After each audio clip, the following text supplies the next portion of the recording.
So, all I'm here to say right now is like, thank you so much for coming. I'm going to introduce our MC in a moment, but right now I'm just really, I'm chuffed. Do y'all know that word, chuffed? Yeah, I'm chuffed. My partner says it all the time. She's from South Africa, but she calls it South Africa. Oh, hi, honey. Yeah, and so between last time we were here and now, she went back to visit South Africa, and when she came back, she talked a lot like her nephew. He's 8 years old, his name is Clive, and he got on the phone with me, well, not phone, on Skype. He says, okay, we're going to talk about poo. Why are we talking? Because he's a bit of a scientist. At 8 years old, he's very fascinated. He wants to be a doctor. We're going to talk about the dung beetle. And so anytime I try to do a South African accent, that's the only one I can do. I'm talking like Clive. And so when I try to do any kind of South African accent, that's all it would be. It's not British, it's just an 8-year-old South African boy. Could you move on to something other than South Africa? Okay, I love you. Yeah. So anyway, really, thank you all for being here, and I'm super glad to announce that. What's chuff? What's that? Oh, chuff. Chuff means very excited, happy. Chuff, yeah. All the Is it dirty? It's a good It's not dirty, it's a good thing. I'm chuffed. I'm very excited. Oh, chuff you. I'm chuffed.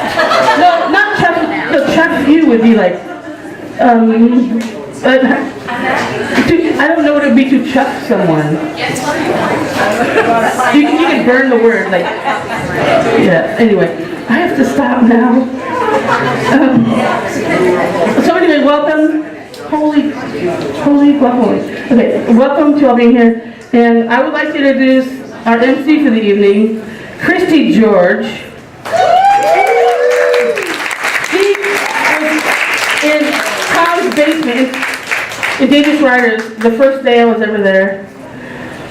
And still is, and I love you, and thank you so much for agreeing to do this, because you fucking rock. I love you too. Well, when Domi first asked me to do this, I had some qualms. I'm not very funny, like some people, and it's my birthday! So, I would like everyone please to look under their seats, and some of you will be happy. Look under your seats. And the rest of you, I'm going to pass these around. If there's nothing under your seats, it's because I didn't get here in time. If you have a ticket, it's good. If you have a ticket, it is good for a well drink, a wine, or a vodka beer.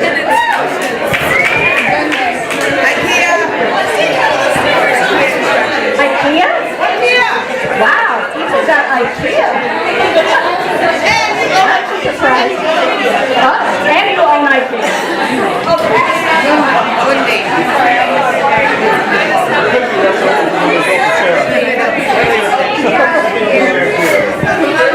Over there? Well, you can just redeem it. Yeah, Golda? Yep. Hey, Golda! Golda, I know Golda since high school. Woo! Evanston, Illinois. Woo, go Wildcats. All right. On with business here. I'm still not business. Can you work with me on this one? Happy birthday to you. Happy birthday to you. Happy birthday, dear Christy. With a Y. Happy birthday to you.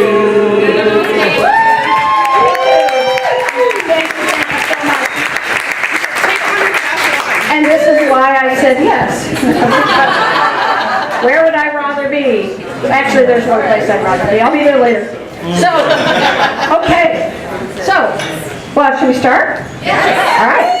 Actually, I'm going to start by thanking some people in a place, Crush.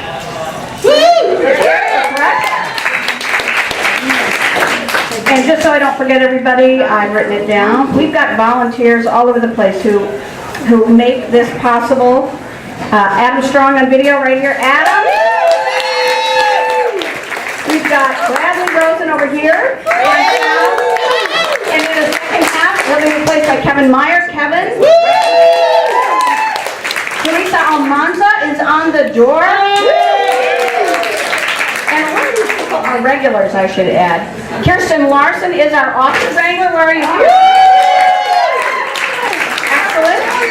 And I also want to thank our Secret Santa, Kathy McFerrin, who I just learned is a secret angel. And then there's Domi.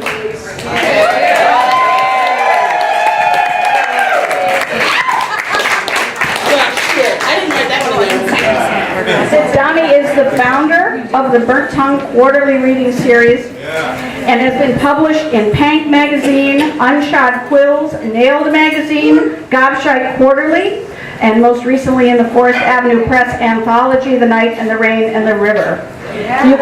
You can hear Domi on Cable Radio's Bread and Roses with Leanne Krantz or in the archives at cable.org.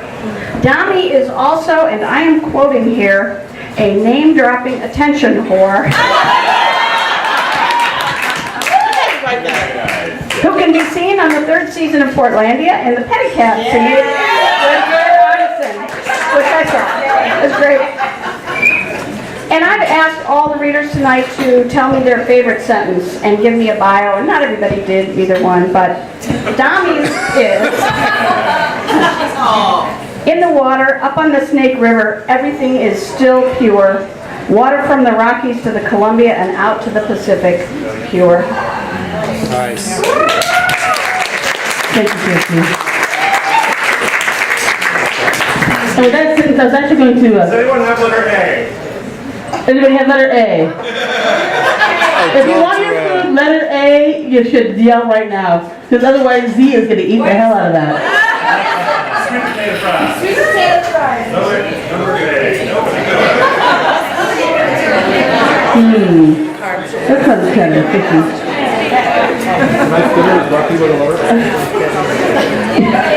Tonight's dinner was brought you to this. Okay, I'm going to repeat everything you say, Doug, so I should be... I know, right? Okay. So that sentence was actually, it's from a piece that I've been working on for 4 years that I just have not fallen in love with, and it's because it messed up with the boobs. I don't know how to talk about these things called boobs. But this has nothing to do with this. So this is called, and here's the cool thing about having your own reading. You can say whatever the fuck you want. And what are they going to do, like, get you off the stage? They probably should, but... so this is a piece that I wrote after being in a workshop with Lydia Yevgevich. I'm sure some of you have heard of her. And I wanted to write something about, like, things that I don't normally write about, my former career. I just stuff. So I'm reading this. I've read it before, and it's in the works. So you're welcome. Been going upriver now for almost 10 years. I call it my baptism. Every summer, me out in the middle of the river, balancing rocks on boulders in a way that looks impossible. The rocks, I can hear them, and balancing them like they're floating on the water is my redemption.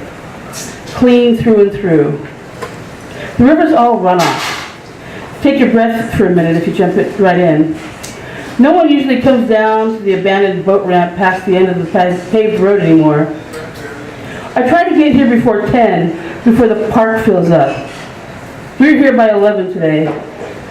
An old station wagon over the brush, but no sign of who belonged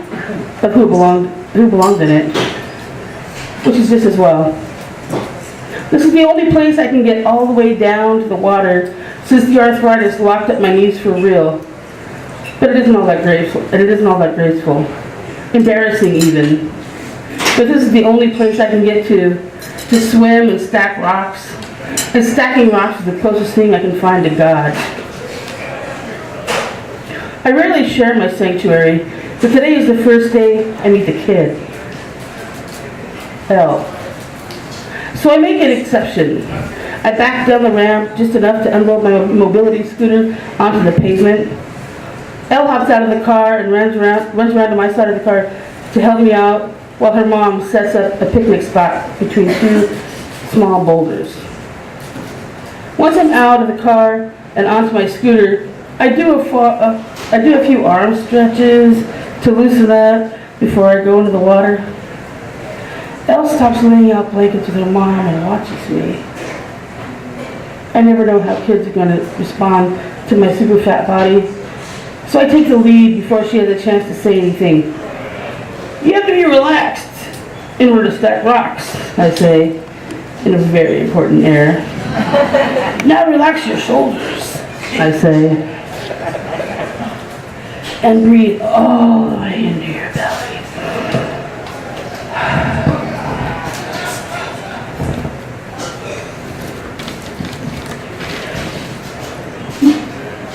This is how Miss Mia tells us how to relax, Elle says, and rolls her head in slow, exaggerated circles. I roll my head to mirror her. Oh, very nice, I say. She shakes her arms in front of her like she's shaking out a rug. I didn't know this was going to be like, what do you call it? Like interpretive dance. I didn't either. Elle shakes her head now, arms wild and loose, lets her jaw go slack, and her tongue stick out. There, all relaxed, Elle says. Can we go stack rocks? Before I can answer, she is all legs and arms jumping up and down in place. Elle's mom starts to say something, but I interject with over-the-top bouncing, laughing, and twisting in my own seat, and let my arms swing loose. Elle laughs too, and flails and giggles until I take the role of the impatient one. Let's go, I say, stretching at the O to at least a 4 count. Still relaxing, Elle says. And let's the L stretch out. Oh, sorry. Let's the A stretch out. For a 4 count. I let my jaw hang and let my tongue flap against the side of my cheek. My eyes cross goof nut. Elle's mom has been watching me try to divert her daughter's tendency to spiral into a dysregulated rage. A skill I perfected years ago. I try not to talk too much about my first career working with at-risk youth. It's too sad. But what I walked away with is the ability to read behavior and prevent meltdowns. I knew Elle's mom had lost some friends who didn't understand that a kid with a dysregulated brain doesn't want to be the first one to blow out of the room, but they can't usually help it. It's the grown-ups around them who need to learn how to read the behavior and adapt interventions accordingly. I know this sounds all behavioral mumbo-jumbo bullshit, but that's just how my brain works. The rest, the actual interventions, they come naturally. I blow a drool bubble and burp. Elle's eyes go from testing to accepting with a full tooth grin. I pick up one of the rocks in my scooter basket and start whispering, like telling a secret. Then I close my eyes and hold the rock up to my ear. She drops her towel. I ask Elle to sit cross-legged on the beach towel and close her eyes. Pick a rock that feels right in your hands, I say, barely loud enough. Her hands over the rocks like listening in Braille. Elle's mom signals she's ready for lunch. I hold up my index finger and nod. Elle reads the rocks until she finds a chunk of basalt. It's almost as big as her head. Time for lunch. Come over by the car. Think this is one of those magic rocks, Elle asks. Could be, I say, even though I have no idea what she's talking about. Elle hefts the basalt onto one of the small boulders that border our picnic spot and sets it down. Stacked, she says. Perfect, I say. Let's see what we can do in the water after lunch. Thank you.